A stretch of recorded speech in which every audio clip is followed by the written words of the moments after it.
es importante conocer dónde está situado, porque en el caso de tumores superficiales, todos los síntomas que van a tener van a ser de acuerdo a la compresión y crecimiento que se tenga. Este de acá es el hipotálamo y este de acá es el hipófisis. Si se fijan, tiene dos partes. Una parte anterior, que es llamada la de la hipófisis, que es una parte glandular donde se producen las hormonas que vamos a ver a continuación, y otra parte posterior, nerviosa, que es la neurohipófisis. Entonces, las hormonas producidas en el hipotálamo pasan a través de este sistema de acá, el sistema porta hipotálamo hipofisal, que es una circulación y vienen hasta la neurohipófisis para estimular la producción de otras hormonas. Sin embargo, la neurohipófisis es distinto.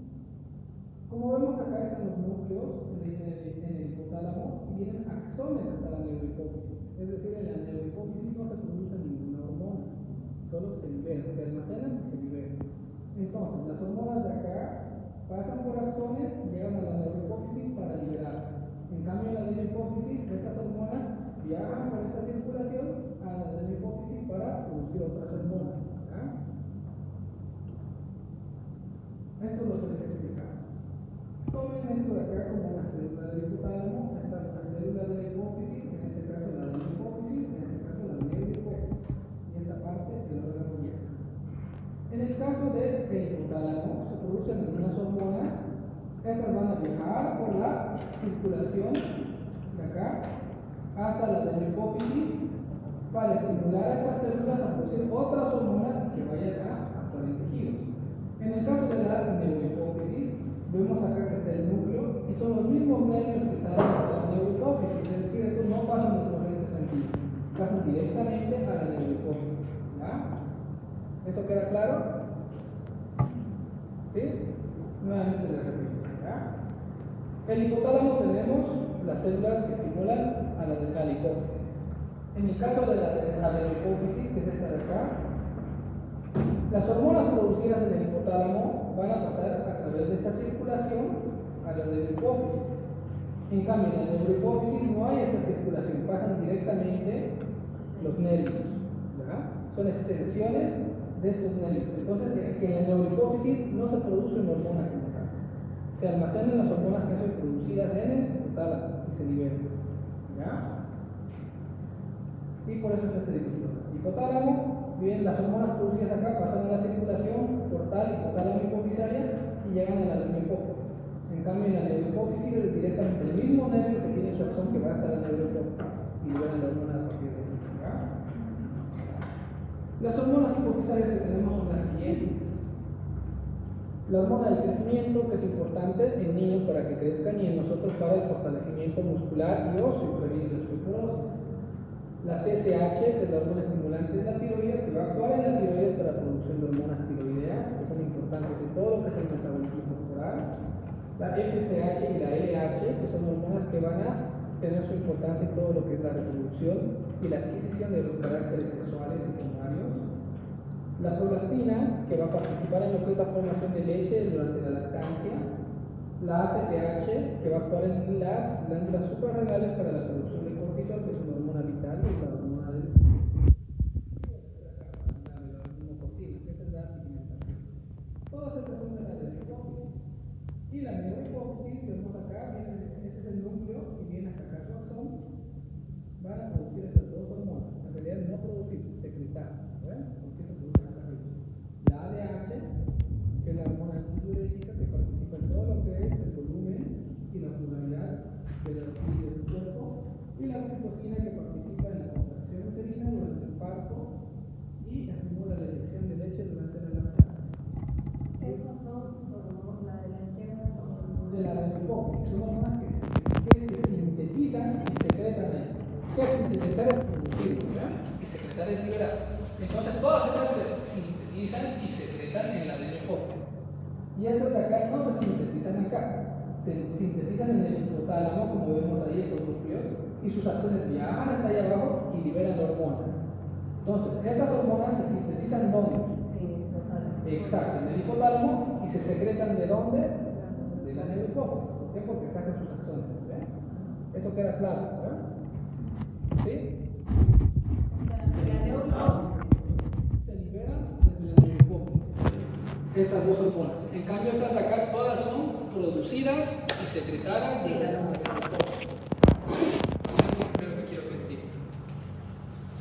En el hipotálamo tenemos, como ven, muchas áreas. Tenemos 4 áreas. El área preóptica, que es esta de acá, el morado. Área supraóptica, lo que está pintado con verde. El hipotálamo medio, lo azul. Y lo violeta, lo rojo, perdón, hipotálamo posterior. Desde el punto de vista endocrinológico, ¿qué áreas nos interesan? Son 2, el área supraóptica y el hipotálamo medio. En esas áreas tenemos diversos núcleos. Los que nos interesan a nosotros en esta materia son los que están subrayados con amarillo. El núcleo supraóptico, el paraventricular y el arqueado. ¿Por qué nos interesan? Porque ahí se van a producir las hormonas que van a estimular a la hipófisis. ¿Ya? Otra vez no entendí. Son 4 áreas del hipotálamo. Estas 2 áreas son las que de nuestro interés para la materia. El área supraóptica y el área del hipotálamo medio. Cada área, si se fijan, 1 punto, 2 puntos, 3 puntos, 4, 5. Son 5 núcleos, pero los que nos interesan son 2, el supraóptico y el paraventricular.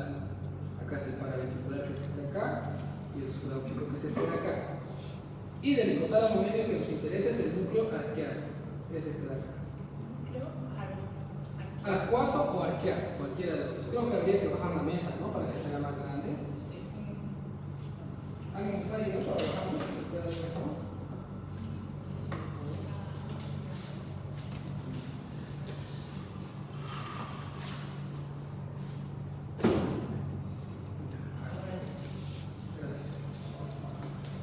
O sea, solo nos va a preguntar todo.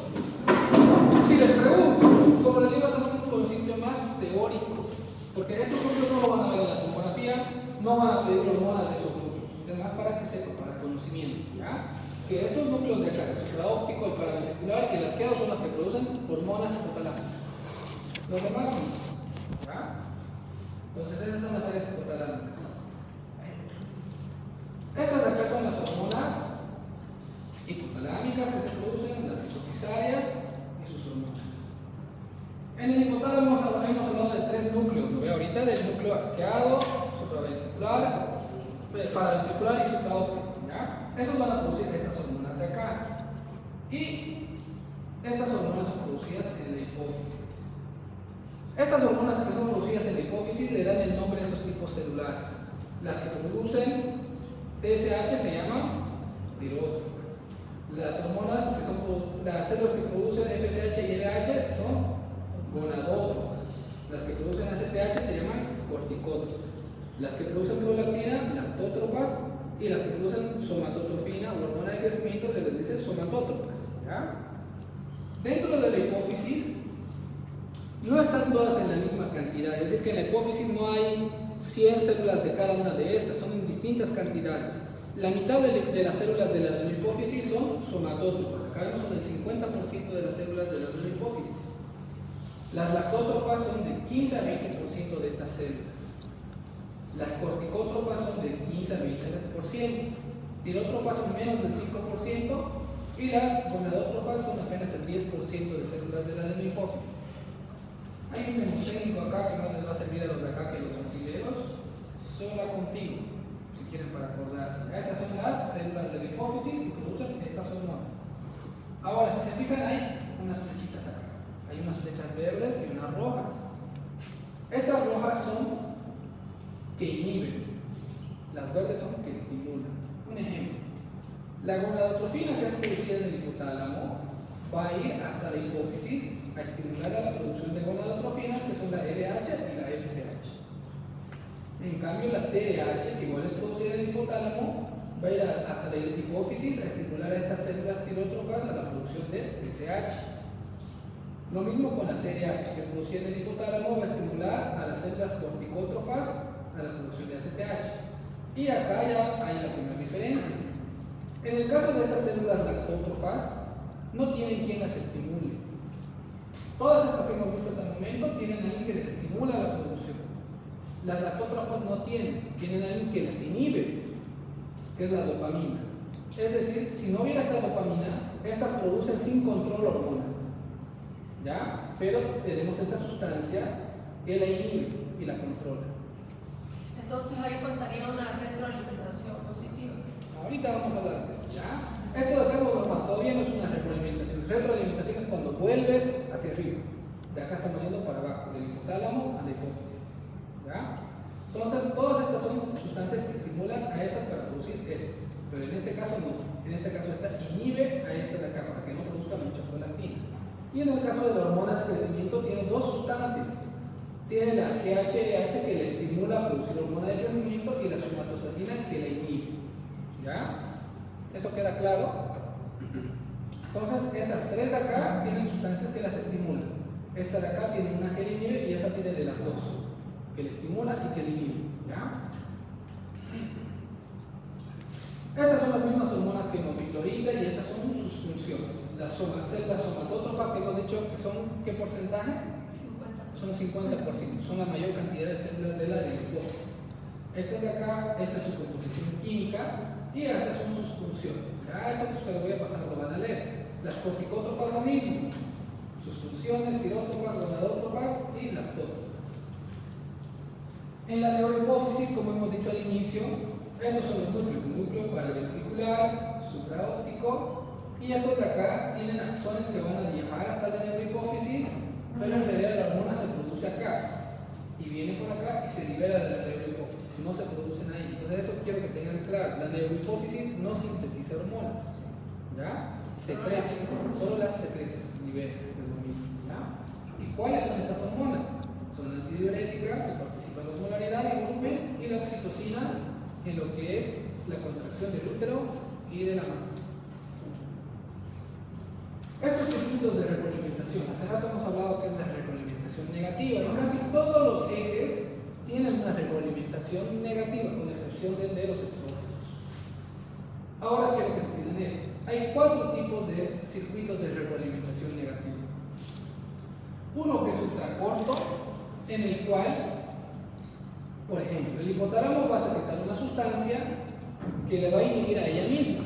Eso es ultra corto porque se queda netamente en el hipotálamo. Una hormona del eje inhibe su propia liberación, es decir, actúa sobre ella misma. Corto, cuando las hormonas hipofisarias inhiben a las hipotalámicas, es decir, estas hormonas vienen al hipotálamo y le inhiben. ¿No ve qué es lo que hemos visto hace rato? Esta de acá viene y estimula acá, y esta de acá inhibe. Eso es corto. Largo es cuando las hormonas periféricas, es decir, acá, inhiben a la hipófisis, viene acá e inhibe la hipófisis. Y ultra largo cuando estas hormonas de acá inhiben al hipotálamo. ¿Ya? Entonces son cuatro tipos de retroalimentación negativa. Ultra corta, que es acá mismo, corta cuando inhibe la hipófisis al hipotálamo, largo cuando inhibe el órgano diana a la hipófisis y ultra largo cuando el órgano diana inhibe al hipotálamo. La ultra corta, ¿dónde era? El mismo hipotálamo produce una sustancia que inhibe a ella misma, al hipotálamo. ¿Ya? Entonces son esos los cuatro tipos de retroalimentación negativa. Ahora vamos a hablar de cada eje por separado. Estos ejes son en una persona sana, es algo íntegro, ¿ya? Pero cuando vemos patologías vamos a ver que hay factores externos que intervienen en esta parte. El hipotálamo va a producir la TRH. Esta va a estimular a la hipófisis a la producción de TSH. Esta TSH va a producir hormonas tiroideas, las cuales van a ir a inhibir a nivel central para que no se formen más hormonas. Eso es lo fisiológico, lo normal, ¿ya? Todo lo que hemos hablado. Este circuito, ¿qué se llamaría? De acá a acá. De la hipófisis inhibe al hipotálamo. Corto, pues. Y este de acá del órgano diana a la hipófisis. Y de la tiroides al hipotálamo. Perfecto, lo han entendido bien. Ese es el eje tiroideo normal de una persona sana. ¿Ya? Ahora vamos a ver el eje gonadótropo. El hipotálamo va a producir la GnRH, que es la hormona liberadora de gonadotrofinas.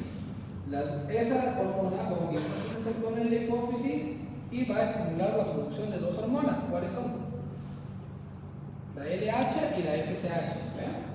Esta LH y la FSH van a ir a los tejidos periféricos, en el caso de los hombres al testículo, en el caso de las mujeres al ovario. ¿Qué va a hacer el ovario? Va a producir estradiol y progesterona, y el testículo va a producir testosterona. Y estos por su vez van a ir a nivel central y van a inhibir. La testosterona va a ir hasta el hipotálamo y va a inhibir. La testosterona va a ir a la hipófisis y va a inhibir, y lo mismo con esto de acá. El tema de las inhibinas vamos a verlo ya en un capítulo respectivo de hormonas sexuales, pero básicamente es eso. Entonces, si el testículo inhibe a la hipófisis, ¿qué tipo de circuito de retroalimentación es? Es largo, ¿eh? Y del estrógeno al hipotálamo, ultralargo. El eje corticótropo, lo mismo, el hipotálamo va a producir la CDH, que es la hormona liberadora de la adrenocorticotropina, que va a estimular en la hipófisis a la síntesis de la ACTH. Esta va a viajar por el torrente sanguíneo a la glándula suprarrenal, la cual va a producir cortisol. Y este cortisol, por su vez, va a ir a inhibir a nivel central la producción de más hormonas. Va a ir a informar que no se produzca más hormonas. ¿Ya? El eje somatótropo, que es la hormona del crecimiento. El hipotálamo va a producir, hemos dicho, dos sustancias, ¿no? Una que estimula y una que inhibe. La que estimula es esta de acá, la GH-LH, y la que inhibe es la somatostatina. Si acá actúa esta de acá, va a actuar en la hipófisis y va a producir la hormona de crecimiento. Esta hormona de crecimiento va a ir a los tejidos, como músculo, hueso, y puede tener un efecto, pero principalmente va a ir al hígado, donde va a producir otra hormona, que es el factor de crecimiento civil insulina 1, este de acá. Y este de acá es el que en realidad va a participar en el crecimiento de huesos, de los músculos, de los tejidos. Entonces, este IGF-1 va a ir a nivel central y va a inhibir la producción de más hormona de crecimiento. ¿Ya? Y en el caso del lactótrofo hemos dicho lo siguiente, hemos dicho que este no tiene un estímulo, ¿no? Este tiene un estímulo inhibitorio, no para aumentar su producción. En este caso el hipotálamo va a producir la dopamina, y esta dopamina inhibe la secreción de prolactina. Si bajamos esta concentración de dopamina, entonces va a haber mayor producción de prolactina. Esto es importante, ¿por qué? Porque hay medicamentos ya en la masofarmacología antidopaminérgicos. ¿Qué medicamentos conocen que tienen un efecto antidopaminérgico? La metoclopramida, la ranitidina, la risperidona, todos son medicamentos que inhiben la dopamina. ¿Qué pasa si inhibimos la dopamina? Entonces, esta prolactina va a liberarse sin un control porque no tiene quien la inhiba. Y vamos a tener una hiperprolactinemia. Y muchas veces los pacientes, o mujeres más que todo, tienen galactorrea, vienen a la consulta con secreción de leche. Y uno puede pensar es un tumor en la hipófisis. Pero no, porque en la anamnesis le haces preguntas y te dicen, doctor, yo tomo risperidona o tomo metoclopramida, y ya ves la causa por la que está haciendo una galactorrea. ¿Ya? Entonces es importante por eso. ¿Quedó claro? Este de acá solo tiene efecto inhibitorio, ¿ve? La dopamina, no tiene quien le estimule la prolactina. Si no hay dopamina, la prolactina se dispara, produce grandes cantidades. Por eso es necesaria la dopamina. Ahora ya hablando de lo que son los trastornos hipofisarios, tenemos los adenomas, que son tumores de la hipófisis. Son tumores que en su gran mayoría de los casos son tumores benignos. Como vemos acá, tiene una prevalencia de 130 a 230 por 100.000 personas, es decir, es algo frecuente. Ustedes van a ver sí o sí en su internado y en el resto de su formación personas que tienen tumores hipofisarios. Es más frecuente en mujeres entre la cuarta y la quinta década de vida. Esto es lo que es importante. 95% se presentan de forma esporádica, es decir, de manera aislada, solo un tumor de hipófisis. Y 5% están relacionadas con otros síndromes familiares de tumores, es decir, se asocian con otros tumores más. ¿Ya? Entonces, eso que quede claro. 95% aparecen esporádicamente, sin asociación a otros tumores. Y 5% se relacionan con otros tumores. Estos de acá son los síndromes familiares de adenoma hipofisario. Como ven, son varios, son el síndrome de Malcolm-Alden, son el síndrome de Carney, pero el más frecuente de todos estos es el NEM1, que es la neoplasia endocrina múltiple tipo 1, que está constituida por tumores pancreáticos, hipofisarios, paratiroideos. Entonces, en el NEM1 tenemos esos tres tipos de tumores. Son personas que vienen con un adenoma hipofisario, le haces una tomografía abdominal y ves otro tumor en el páncreas, o si no, tumores en paratiroides. Y ahí tienes un diagnóstico de NEM1, neoplasia endocrina múltiple tipo 1. ¿Con qué quiero que se queden de todo esto? 95% vienen solos los tumores, 5% vienen acompañados de otros tumores, del cual el más frecuente es este de acá, el NEM1. ¿Ya? Doctor, ahí dice MEN 1, no importa si lo ponemos. Es lo mismo, es la traducción, MEN o NEM es lo mismo.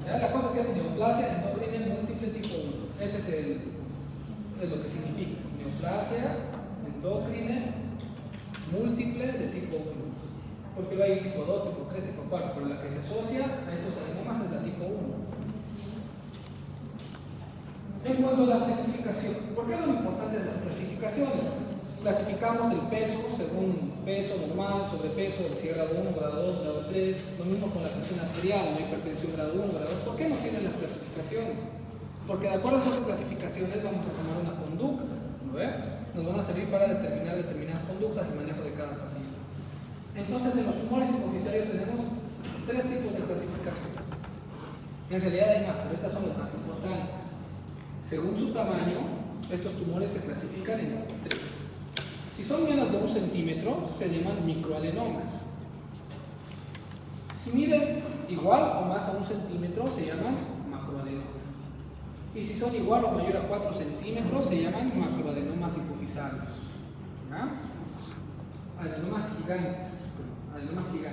Menos de 1 centímetro, microadenomas, más de 1 centímetro, macroadenomas y más de 4 adenomas gigantes. ¿Ya? Según su funcionalidad,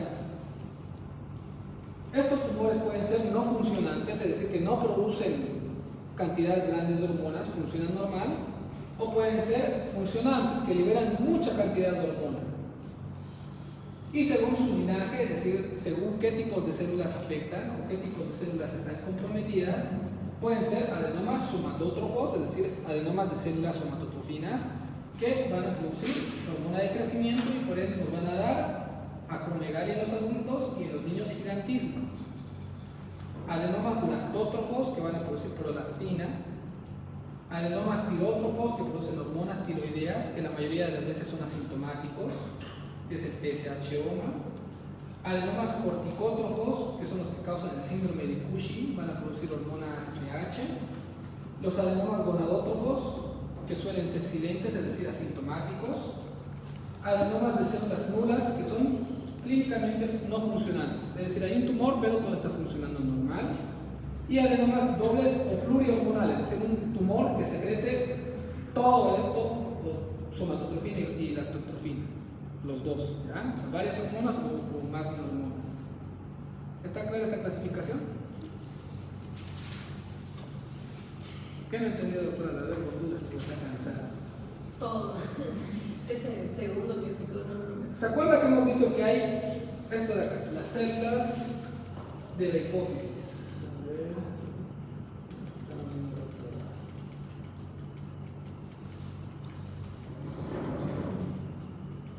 ver. Esto de acá.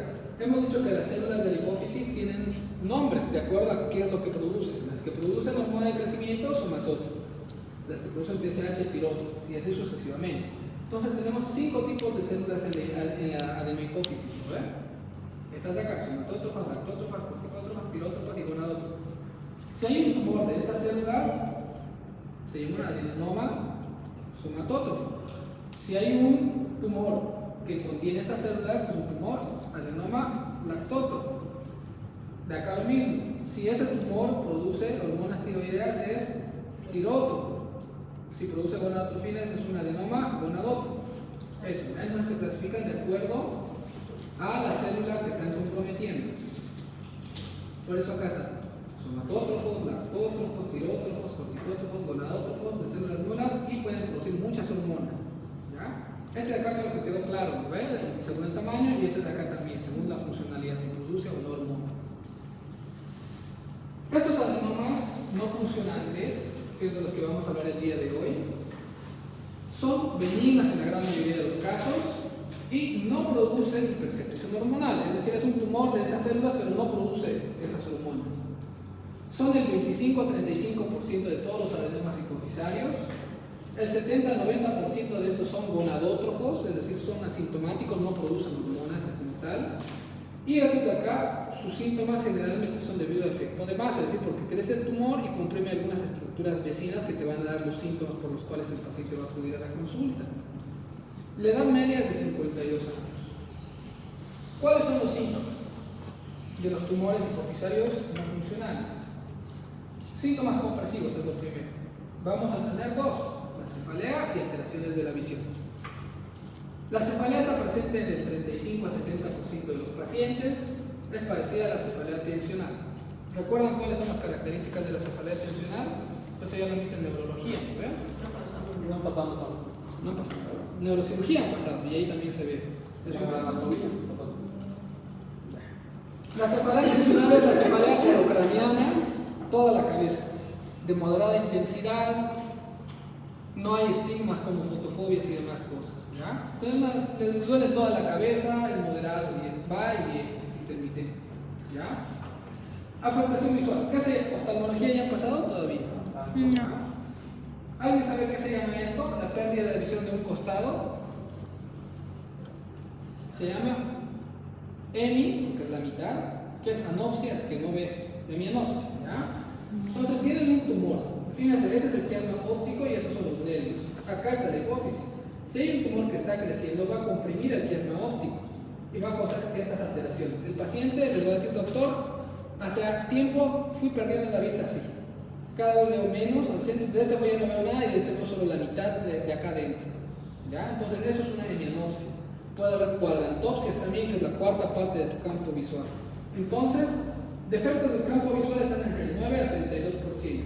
Disminución de la agudeza visual, 4 a 16% y diplopía, 5%. ¿Ya? En la cefalea, esta no se correlaciona con el tamaño del tumor. Puedes tener un tumor grande que no cause mucha cefalea y uno pequeño que cause mucha cefalea.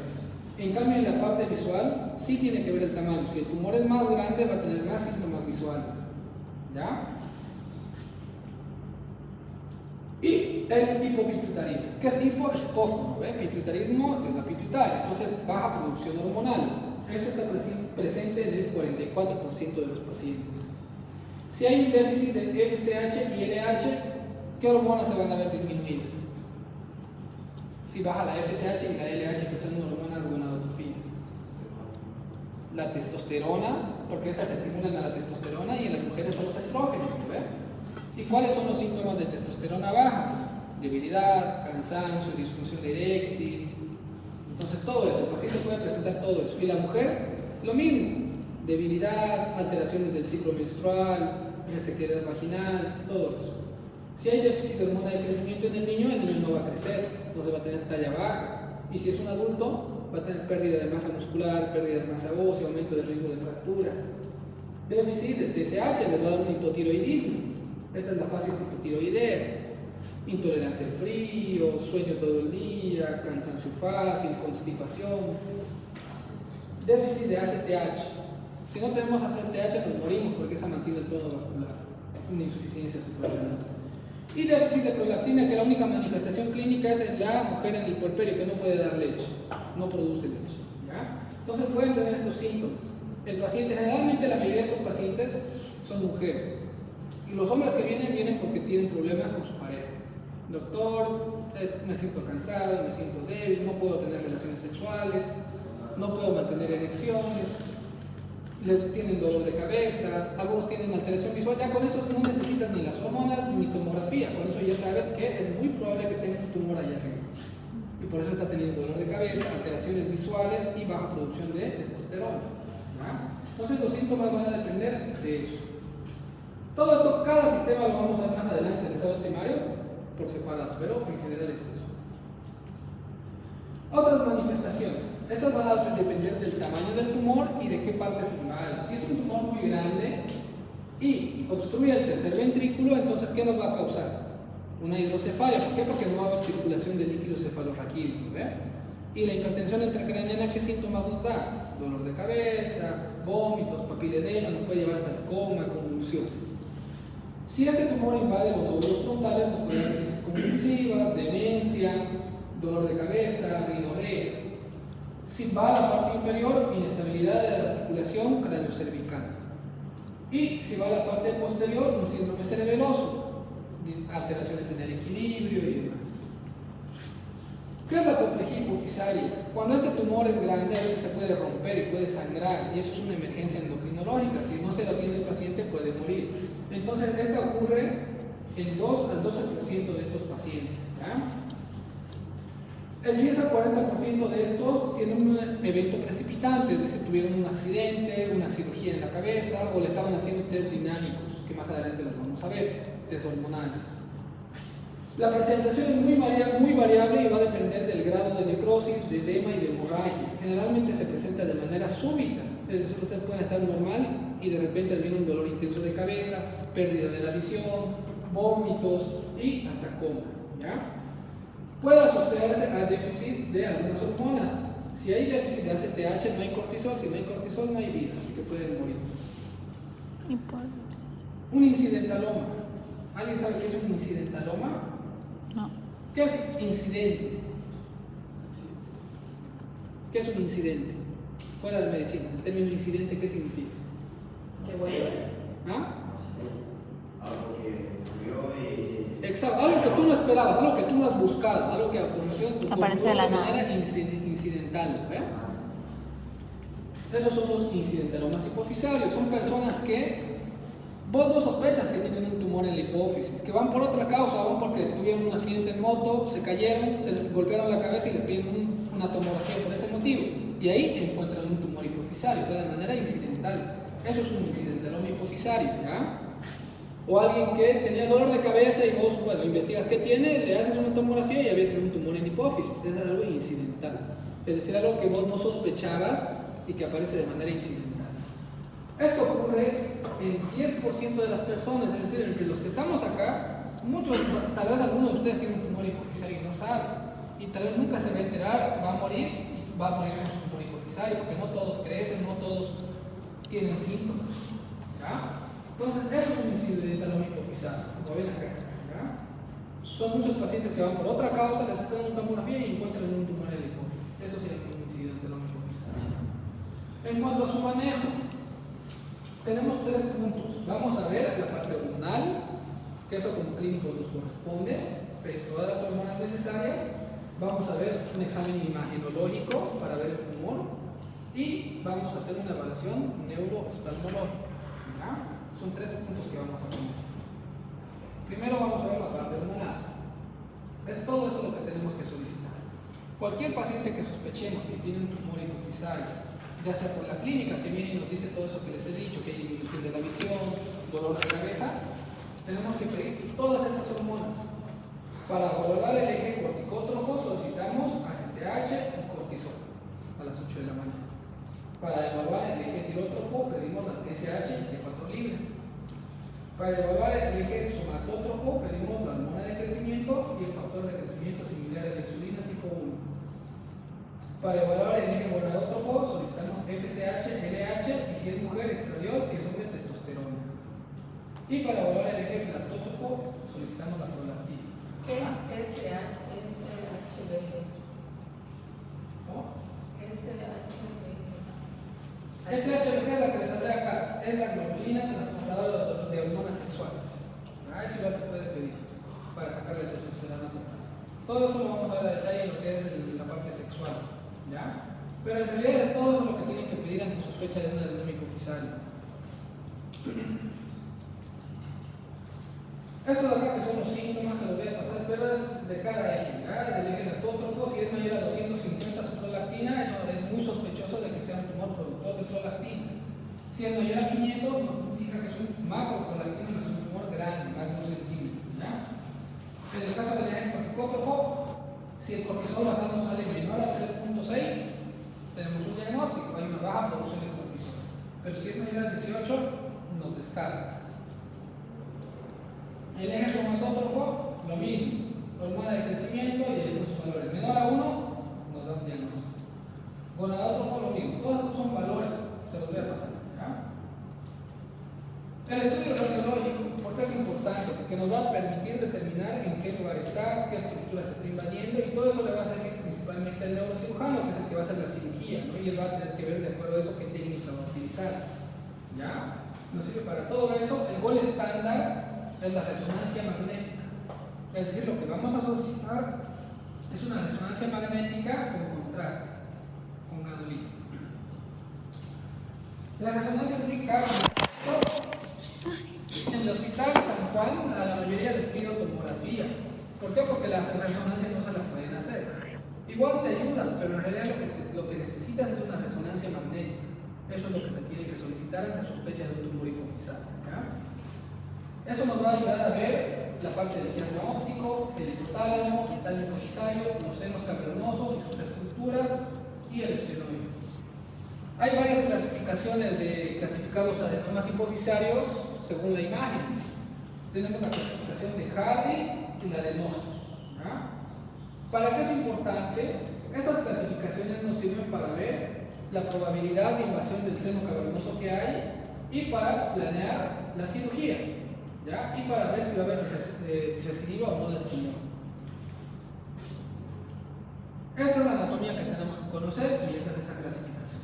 Si se fijan, acá está la hipófisis, esto de acá es el quiasma óptico que está arriba. Por ende, si el tumor crece hacia arriba, va a comprimir esto y te va a dar alteraciones visuales.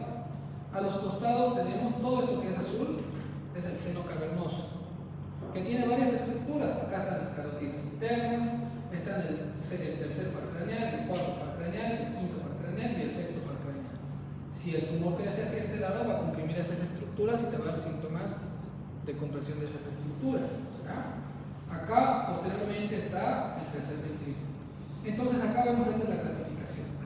Grado 0, cuando el tumor está netamente en la hipófisis, se queda ahí dentro. Grado 1, va creciendo y está en esta rama. Grado 2, ya atraviesa por de las carótidas. Grado 3A, atraviesa más. Grado 3B, pasa por la parte inferior. Y grado 4, fíjense, ya se va comiendo toda la arteria prácticamente. ¿Ya? Eso más que todo le sirve al neurocirujano para planear la cirugía que va a hacer. Cuando vemos imágenes en la hipófisis, no todos son tumores hipofisarios.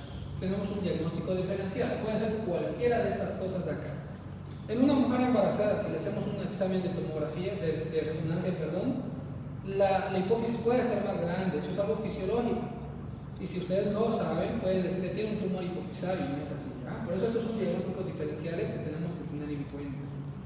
Puede ser una hiperplasia hipofisaria, un meningioma, puede ser metástasis de otro tumor, un tumor de pulmón que metastizó en esa parte, un cranofaringioma, que es un tumor frecuente en los niños, quiste de la bolsa de Rankine, una hipofisitis, un absceso, o sea, puede ser varias cosas. Si ustedes ven una imagen en la parte de la hipófisis, no necesariamente es un tumor hipofisario. Estudio oftalmológico. Esto de acá no lo va a hacer el oftalmólogo, pero ustedes tienen que enviarlo allá. Él va a valorar lo que es la agudeza visual, va a evaluar lo que es la motilidad ocular, porque hemos visto que todos los pares craneales pasan por el seno cavernoso y si hay compresión puede que no haga algunos movimientos.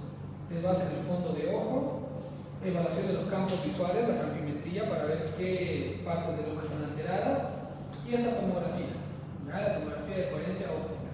Eso lo ve el oftalmólogo. En cuanto al manejo, tenemos cuáles son los objetivos. Es evitar el efecto de masa. ¿Por qué? Porque ese efecto de masa va a hacer que el paciente pierda la visión, le va a dar todos los síntomas. Entonces tenemos que evitar ese efecto de masa y tenemos varias modalidades. El principal y el tratamiento o el estándar, la primera opción siempre es la cirugía. Tenemos tratamiento con radioterapia y tratamiento médico.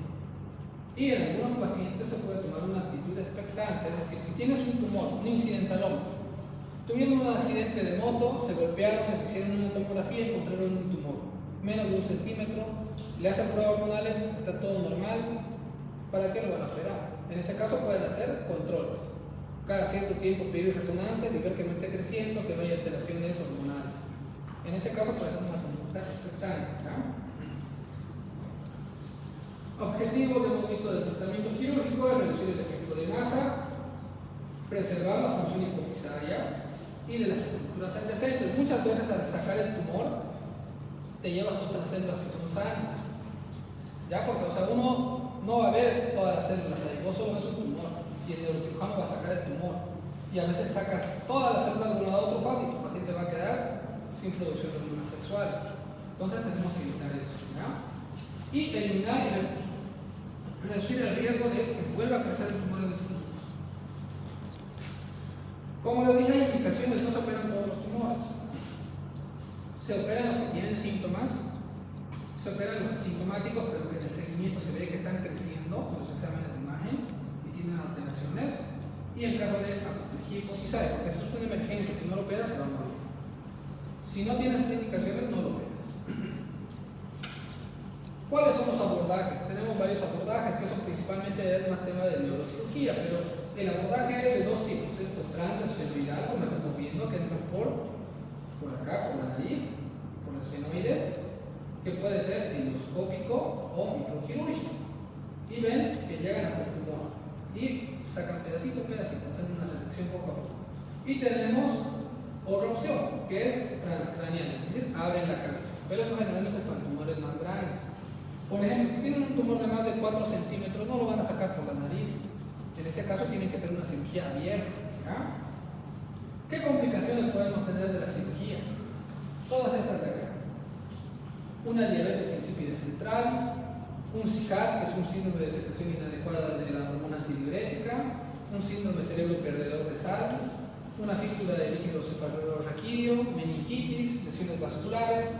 Las principales son estas tres de acá arriba, es las que más se ve, que seguramente lo van a ver porque son comunes. Lo operan al paciente, pasa a terapia y empieza a orinar de la nada más de 4 litros todos los días.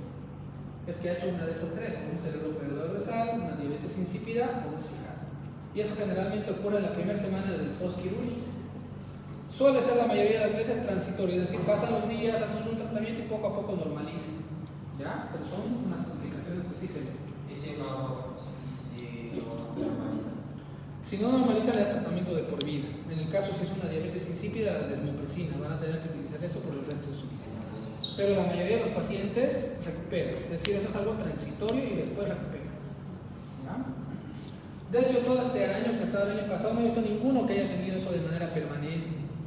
Ahí yo lo voy a ver en terapia, y están poliúricos, con hiponatremia, les das el tratamiento, a las 2 semanas ya están bien. Vienen por consulta y ya te dicen, doctor, estoy orinando normal y lo dejé medicamento. Y ya con eso. Seguimiento después de la cirugía. Una vez que han hecho la resección del tumor, la valoración hormonal van a hacerlo nuevamente al mes de que le han operado. Es decir, lo operan este mes, el siguiente mes le toca hacerle un nuevo perfil hormonal. Todo lo que hemos visto. Le hemos pedido de todo, desde que sinocótrofo, tirótrofo, corticótrofo, todo se vuelve a pedir. ¿Para qué? Para ver que no hay una deficiencia hormonal. Por ahí al retirar el tumor nos hemos llevado células que estaban produciendo hormonas y estaban normal. Entonces para eso pedimos, ¿ya? En casos de déficit hormonal, porque a veces sacamos más células que las que tenemos que sacar, tenemos que reponer esta deficiencia hormonal. En el hipotiroidismo, si no producimos hormonas tiroideas, damos hormonas tiroideas, que es el eutiroxina, la levotiroxina. Lo mismo en la parte masculina, si ya no tenemos testosterona, damos testosterona. En una mujer que no produce estrógeno, le damos estrógeno. Todo lo hormonal se sustituye, ¿ya? Y por eso vamos a pedir al mes para ver que todo esté funcionando bien. Si hay una deficiencia, vamos a sustituirla, ¿ya? Entonces, tras esta valoración inicial de los ejes, es necesario valorar la función hipofisaria y reevaluarse de manera anual. Es decir, le vamos a pedir al mes y luego una vez al año, todos los años. ¿Ya? La parte hormonal. Las pruebas de imagen se las debe solicitar 3 a 6 meses después de la cirugía. Si ustedes antes de solicitan, pueden ver alteraciones de la misma cirugía que les pueden hacer tomar decisiones erradas. Por eso lo operan y tienes que esperar por lo menos 3 a 6 meses para ver si realmente fue eliminado todo el tumor o todavía quedan tejidos restantes. ¿Ya? Y bueno, los cambios secundarios y posteriormente se pide una vez al año la resonancia magnética.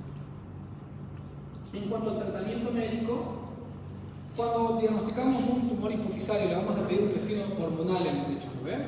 Al inicio. Si hay una deficiencia hormonal, vamos a sustituirla, pero no se sustituye todo. Acá dice, la parte de los glucocorticoides y hormona tiroidea son los únicos tratamientos hormonales importantes previo a la cirugía. Es decir, si el paciente está hipotiroideo previo a la cirugía, damos tratamiento. Si el paciente está con una insuficiencia suprarrenal, porque no está produciendo ACTH, damos tratamiento, porque si no se va a morir. Ya, eso antes de la cirugía. En cambio, la parte gonadal y somatótrofo se puede esperar hasta después de la cirugía. ¿Por qué? Porque el paciente no se va a morir por no tener relaciones hasta que lo opere. Y tampoco por tener baja hormona de crecimiento, ¿ya? O sea, no son hormonas vitales, pero estas de acá sí. ¿Queda claro eso? ¿Sí? Al inicio pedimos todas las hormonas. Si tiene déficit de cortisol, sustituimos con corticoide. Si tiene déficit de hormona tiroidea, sustituimos con hormona tiroidea.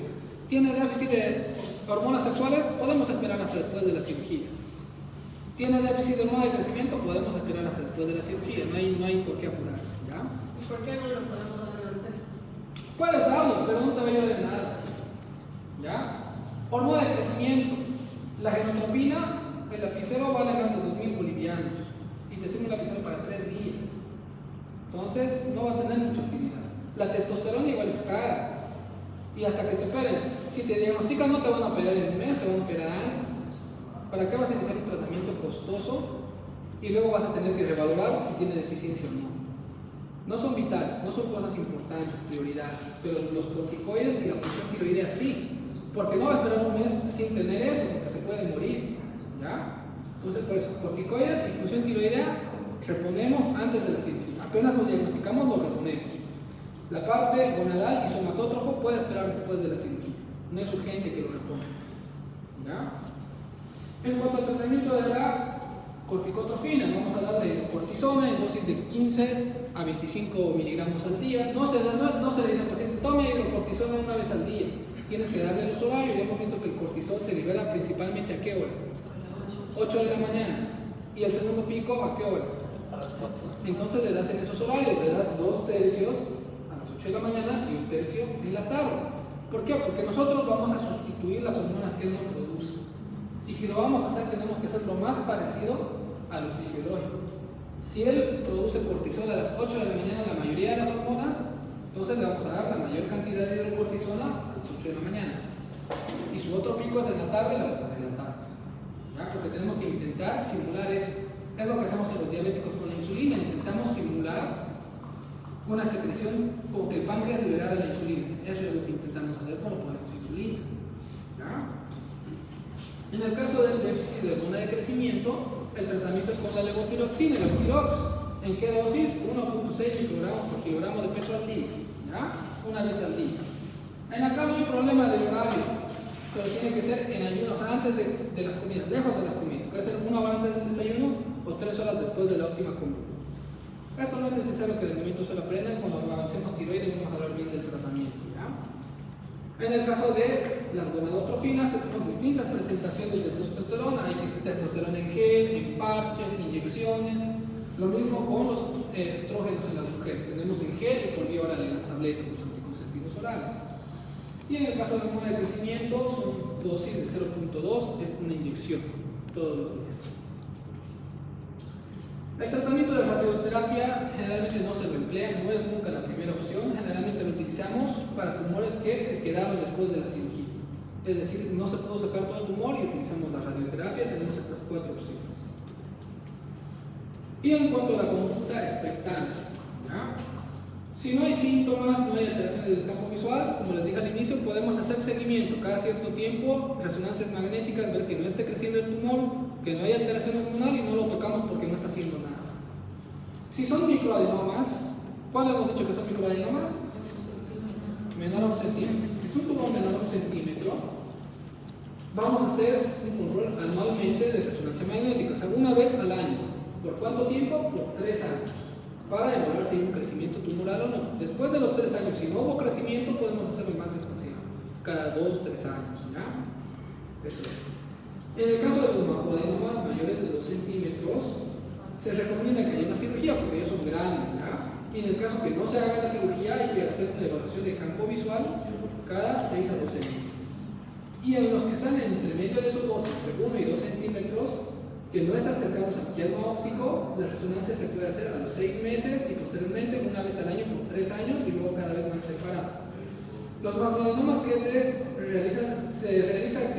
sugiere que se haga un análisis hormonal una vez al año en el caso de los macroadenomas, ¿ya? Y en los microadenomas no es necesario hacer cada año examen hormonal. Si él no tiene síntomas, puede no hacerlo más, a menos que haya en la tomografía evidencia de que el tumor está creciendo. Los veo bien cansados.